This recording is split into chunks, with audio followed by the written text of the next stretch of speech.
Kembali di Selamat Siang Indonesia, untuk mengetahui situasi terkini arus lalu lintas di Jalan Tol Cikampek dan jalur Trans Jawa, sudah ada Anton Pradana dan Vika Ramadhani yang akan melaporkannya. Silakan Anton dan Vika.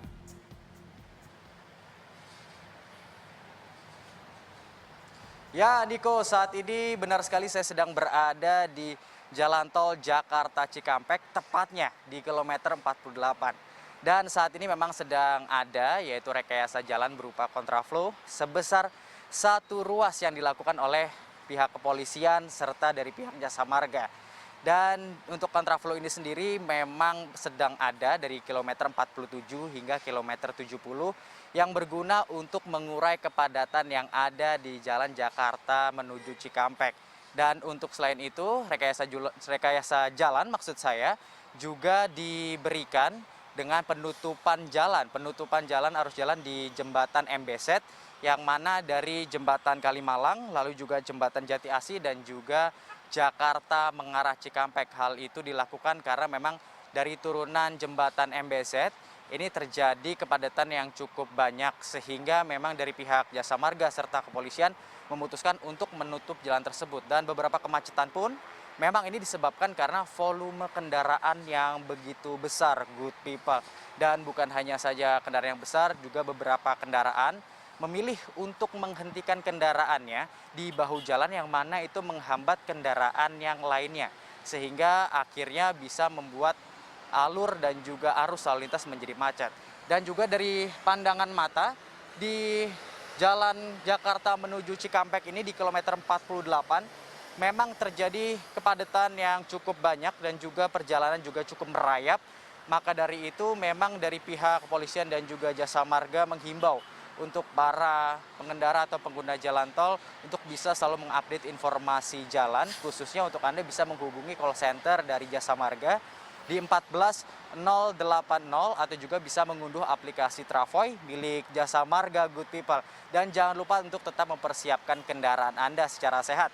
Dari mulai mempersiapkan dari kesehatan mesin, lalu juga mempersiapkan kesehatan dari rem dan juga instrumen lampu. Dan jangan lupa untuk mengisi bahan bakar hingga full, karena memang bahan bakar harus diisi full. Dari pihak Jasa Marga menghimbau jangan terlalu berharap dengan rest area karena rest area pembatasan kuota sedang diberlakukan supaya tidak terjadi antrian yang panjang yang mana bisa membuat arus lalu lintas tol bisa menjadi macet, dan juga memastikan bahwa saldo e-tol Anda cukup agar tidak terjadi kemacetan maksud saya yang berada di beberapa ruas gerbang tol.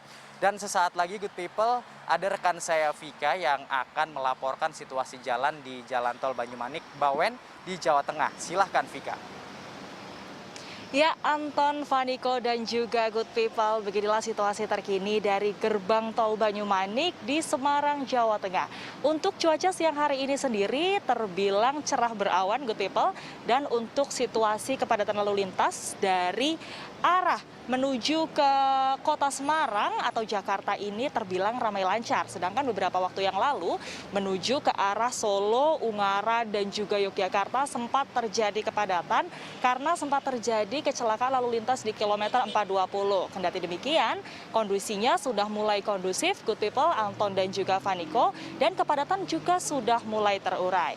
Ya, good people, Vaniko, dan juga Anton, untuk saat ini data real time dari TMJ atau Transmarga Jateng sebanyak 57.117 kendaraan sudah melintas di ruas tol Banyumanik, yang mana ini terjadi kenaikan sebanyak 226% dari angka biasanya yang mana hanya sebanyak 17.500 kendaraan di hari biasa yang melintas di jalan tol ini. Ya, good people, tepat di sebelah selatan gerbang tol Banyumanik terdapat pos pantau Banyumanik, dan saat ini saya sudah bersama dengan Kapospam Pintu Tol Banyumanik, Bapak Ibtu Juarso. Selamat siang, Bapak. Selamat siang, Ibu. Bapak, kira-kira untuk prediksi puncak arus balik 2022 ini, bagaimana prediksi dari pihak kepolisian? Jadi begini Ibu, jadi kita selaku petugas gerbang tol Banyumanik itu sudah mempunyai prediksi arus balik. Itu di mana hari Jumat, hari Sabtu, serta hari Minggu itu dimungkinkan arus kepadatan atau banyaknya pemudik yang mau pulang ke rumah masing-masing. Siap. Bapak, kira-kira berapa banyak personel yang dikerahkan untuk berjaga di ruas tol ini? Jadi untuk antisipasi kemacetan yang ada di gerbang tol Banyumanik, kita mengerahkan 24 personil, Ibu, 24 personil. Siap. Baik, terima kasih Bapak. Selamat bertugas kembali. Ya, Vaniko dan juga Good People, itu tadi perbincangan saya dengan Kapospam Pintu Tol Banyumanik. Dan untuk kendaraan sendiri, mayoritas yang melintas di sini memang didominasi oleh kendaraan pribadi dengan plat nomor yang berasal dari dalam kota Semarang, Solo, maupun Yogyakarta dan juga Jakarta. Ya, Vaniko dan juga Good People, kendati memang bukan menjadi titik kritis puncak arus mudik ataupun arus balik 2022, namun kepadatan yang ada di ruas tol Banyumanik ini sendiri terjadi karena adanya faktor penumpukan di rest area 424 yang jadi tempat beristirahat para pengendara atau para pemudik di ruas tol ini sendiri. Ya, Vaniko dan juga Good People, dapat saya gambarkan di belakang saya ada sekitar 16 gardu tol yang mana untuk skema buka tutup jalannya atau one way-nya akan diberlakukan secara situasional tergantung dengan kepadatan atau melihat kepadatan kondisi lalu lintas di tol Banyumanik ini sendiri. Ya, Vaniko. Baik, terima kasih Vika Ramadhani dan Anton Pradana atas laporannya.